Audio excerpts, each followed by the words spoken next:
Early in the morning. What's going on, people? It's your boy Cam, Topical Juice, and I'm back with an interesting video today that someone in my DMs on Instagram sent to me. Even though I don't do every video that people send me in my DMs, yeah, some people do ask me some good questions, and then if I like it, I'll probably do it even that day. Do you know what I'm saying? So don't hesitate to give me a message on the DMs and that. But obviously, if I don't answer, then it's not personal. I'm even not in the mood to answer, or just. Yeah, it's one of them ones. But I will get around to it at some point. But anyway, someone messaged me on my DMs and asked if I could do this video or this topic. So I thought, I'll do it today. Why not? I had to think about it because everyone's different.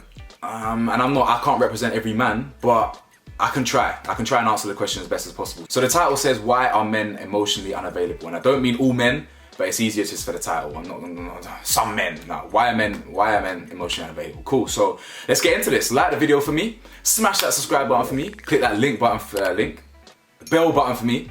And if you want to hit the link below, you can obviously support your boys' merch. You feel me? You get me? So anyway, now first things first, yeah. It's all relative, innit? And you lot know I always say that, and it's because it's true. The world is not black and white. I know everyone seems to think that there's an option A or an option B, or an option A, option B, and option C. No. There's not even an option A to Z. There's an option A to letters that aren't even existing. Do you know what I'm saying? It's infinite. Yeah, everyone's different. It's all relative. Some men are emotionally unavailable for this reason. Some are emotionally unavailable for that reason. Yeah, simple as. So that's obviously what I want to start by saying, but I'm going to try and give you the kind of overall generic reasons why men would or could be emotionally unavailable. And I'm talking from experience because I currently am emotionally unavailable, and not the dictionary definition of that or what some people claim is emotionally unavailable. My definition of emotionally unavailable is just not ready to kind of let someone in quite yet because of certain factors, and I'll get to that in a minute. Not like emotionally unavailable where all I want to do is just sleep around and not commit to something serious and this and this, and then all I'm doing is thinking about myself, and not that thing. I'm way more mature than that. I'm way more emotionally mature than that, and that's just not where I'm at. But I'll get to that throughout the video. So the first thing is, yeah, and the first point I want to raise is society. Okay? This is a very key point, and it sets the scene, it's the context, yeah, for what I'm about to say next. Society, yeah? Society has very different expectations and conditions for men and women. Previously and all the way up until today, women speak about their emotions, they speak about their feelings, right?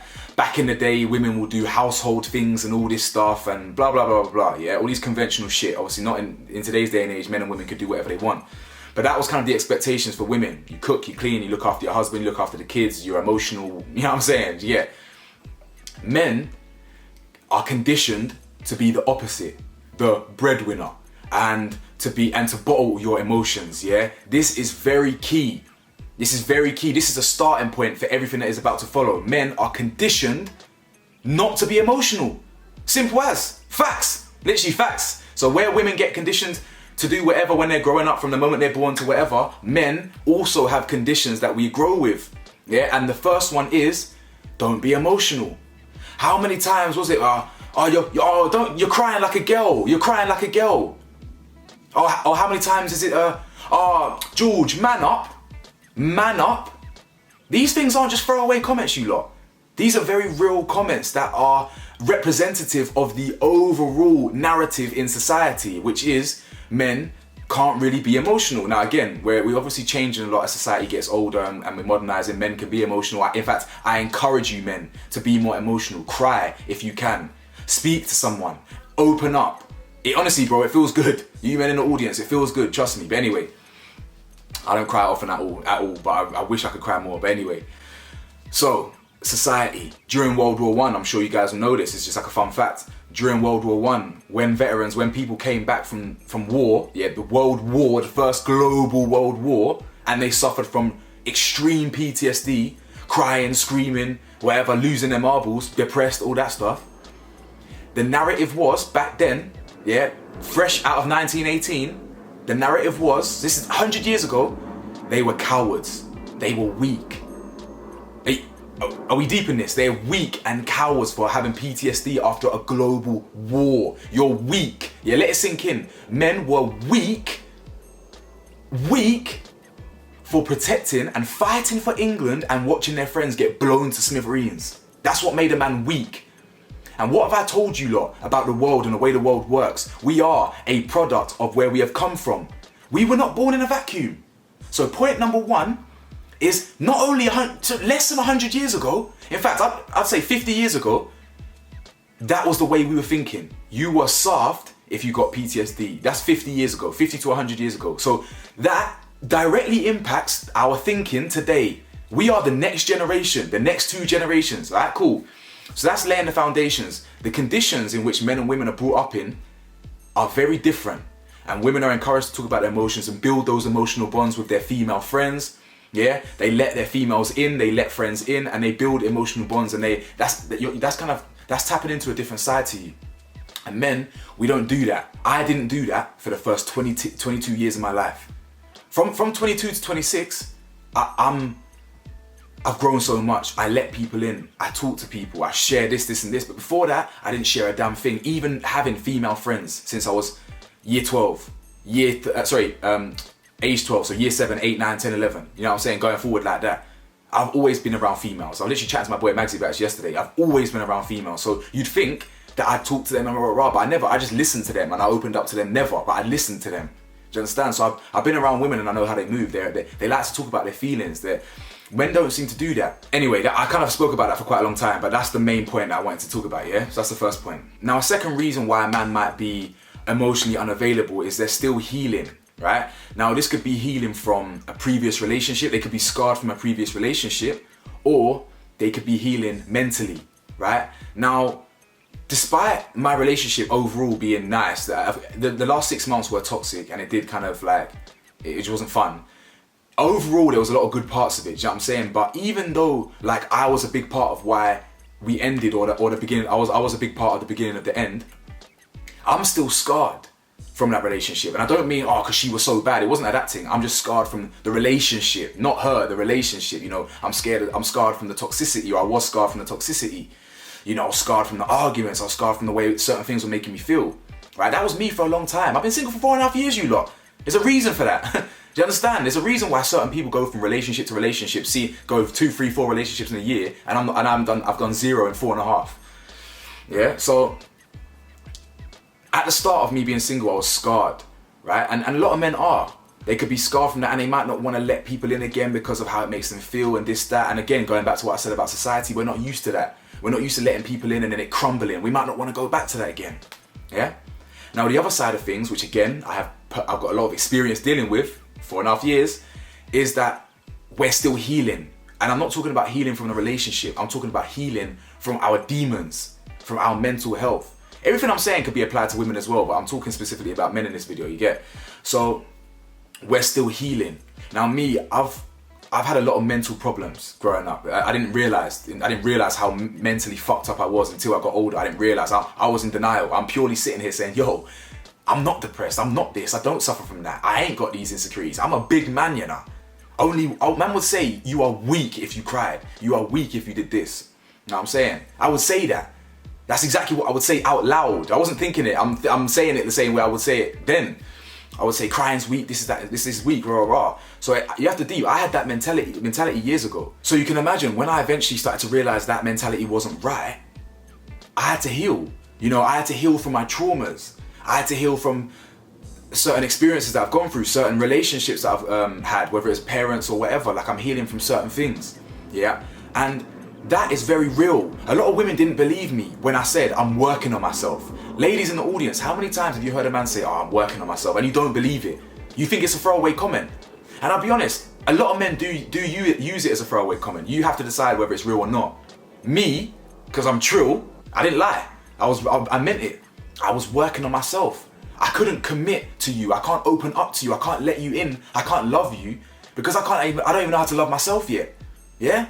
So I'm in tune with my emotions, innit? I'm in tune with I'm just very in tune with myself, do you understand? So I got that. But a lot of men aren't in tune with themselves, and they might not be able to vocalize why they can't let you in and stuff. But it could be because of that.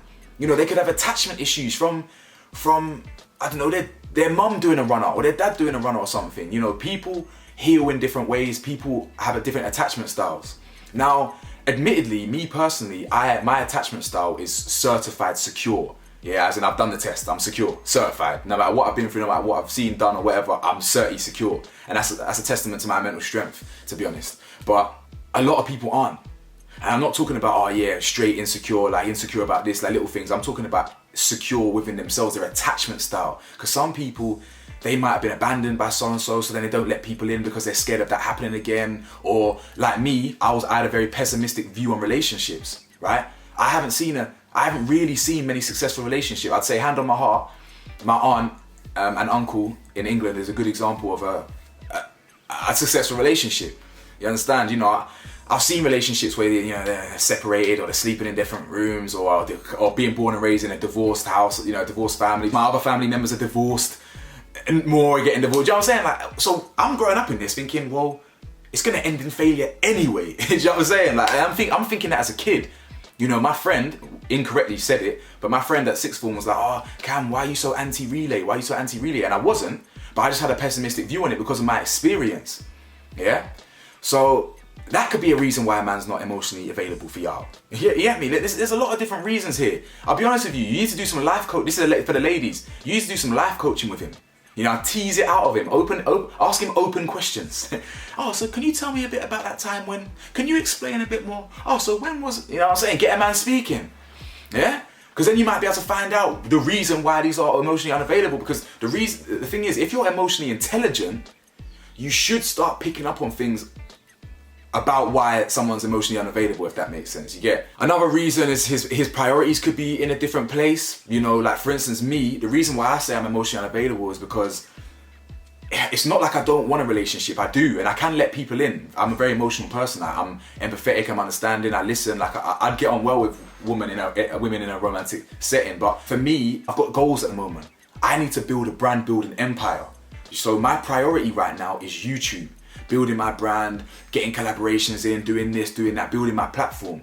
I don't want to then give energy to a woman right now. I don't want to give energy to a potential girlfriend because I don't care. For me, I don't care about relationships. While half the world, forget half, while 90% of the world is, oh, I'm still single and boo-hoo. Like, I don't care about all that. Single is better, bro. Like, well, for the last 4.5 years it has been anyway, but actually I'm capping. When a relationship works, there's not many better feelings than that.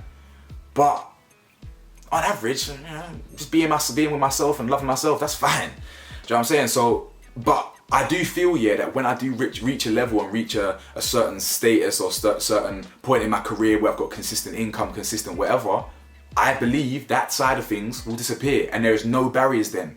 I believe I'll be fully the best version of myself to welcome the best candidates. Do you know what I'm saying? And when I'm the best version of me, like, that's then gonna attract the right people for me. Do you understand? So, yeah. Anyway, the final point I want to say for the ladies in the audience, a man might be emotionally unavailable because he's emotionally unavailable for you.